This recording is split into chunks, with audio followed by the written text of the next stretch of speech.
BRS party Suryapet rural మండల నాయకుడు,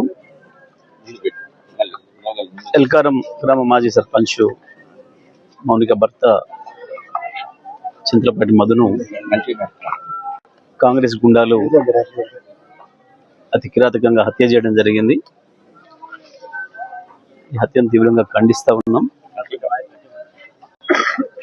తెలంగాణ రాష్ట్రం వచ్చిన 10 ఏళ్లలో బ్రహ్మాండంగా శాంతి భద్రతను అదుపు చేసినాం. మేము ఎక్కడ ఒక చిన్న రాజకీయ తగాదాలు లేకుండా, రాజకీయ హత్యలు లేకుండా నిలవరించగలిగినాం.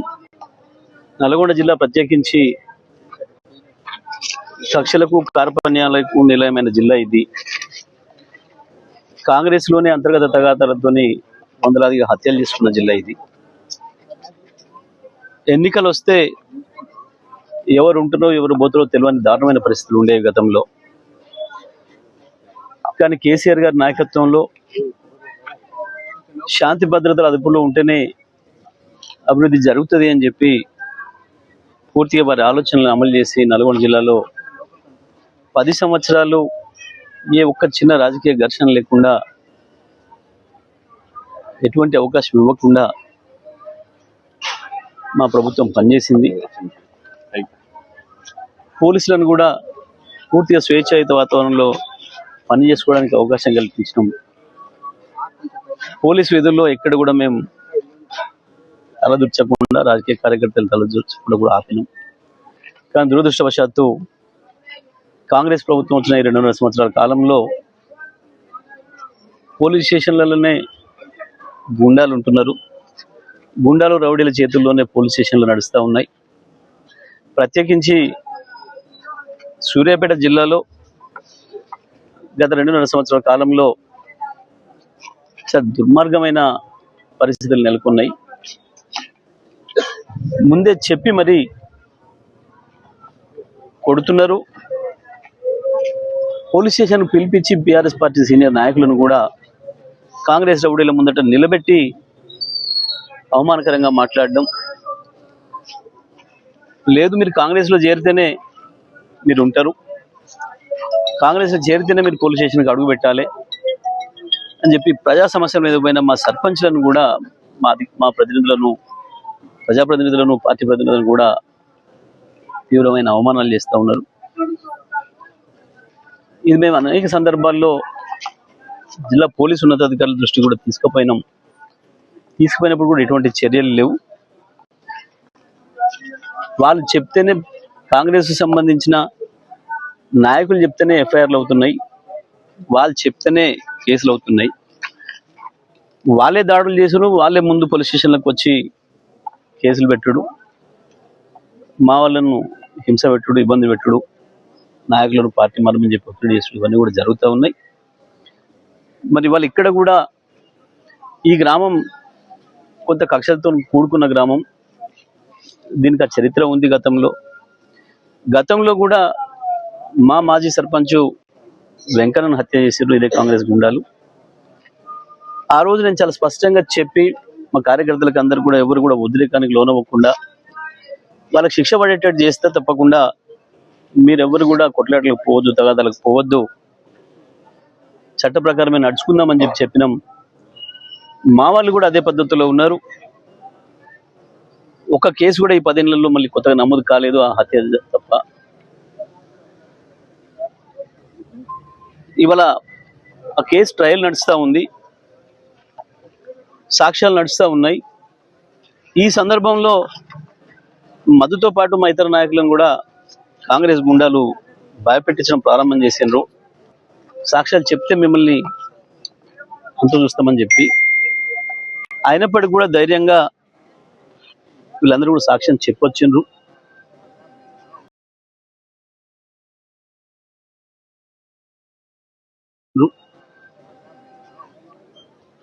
ఎంత దుర్మార్గంగా ఉంది ఈ ప్రభుత్వము అని అంటే, సడన్ గా పీపీ గారిని మార్చేసిండ్రు కేసును బలహీనం చేయడం కొరకు.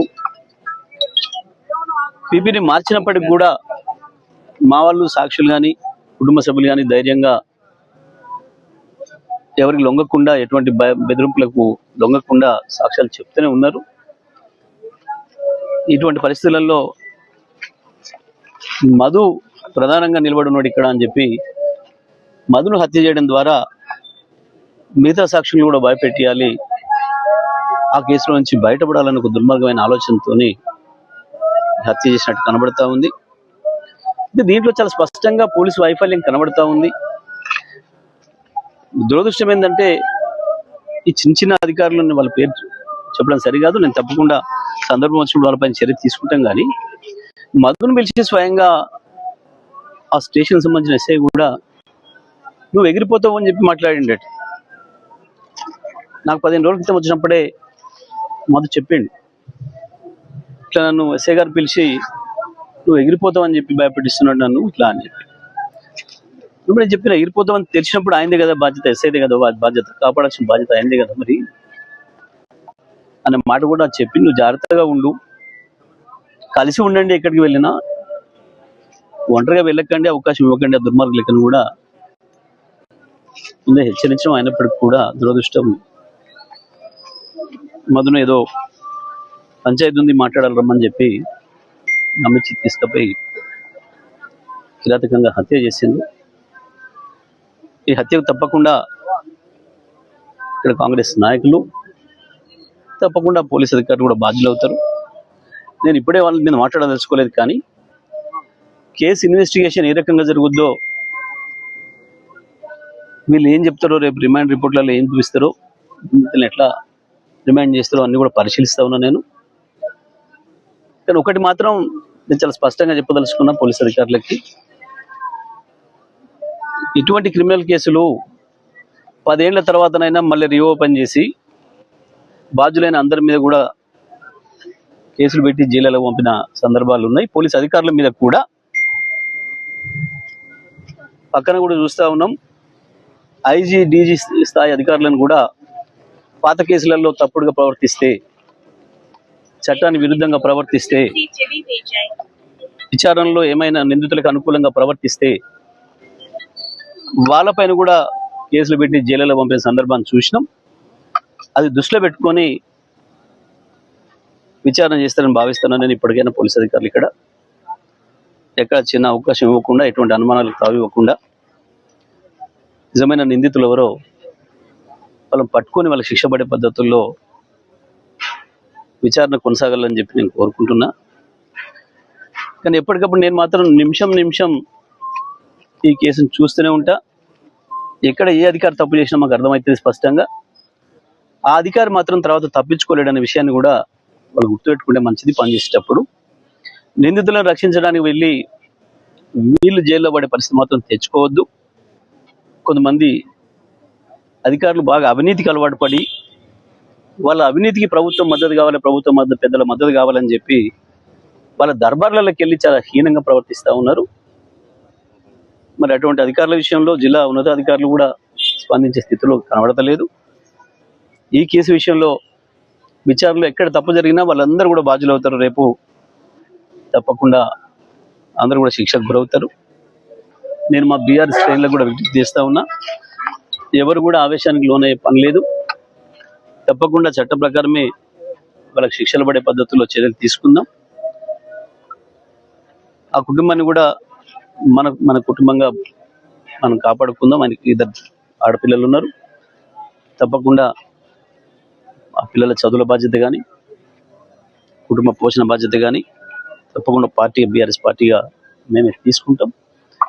గతంలో హత్య చేయబడ్డ మా నాయకుడు ఇంకా కుటుంబాన్ని ఎట్లయితే మేము అనుకున్నామో అదే పద్ధతుల్లో ఈ కుటుంబాన్ని కూడా మన కుటుంబంగానే భావిస్తాం. ఈ సందర్భంగా మధు కుటుంబానికి తీవ్రమైన విచారాన్ని వ్యక్తం చేస్తూ మధు మృతికి సంతాపాన్ని వ్యక్తం చేస్తా ఉన్నా. మా శ్రేణులందరికీ మాత్రం సమయంగా ఉండవాలని చెప్పి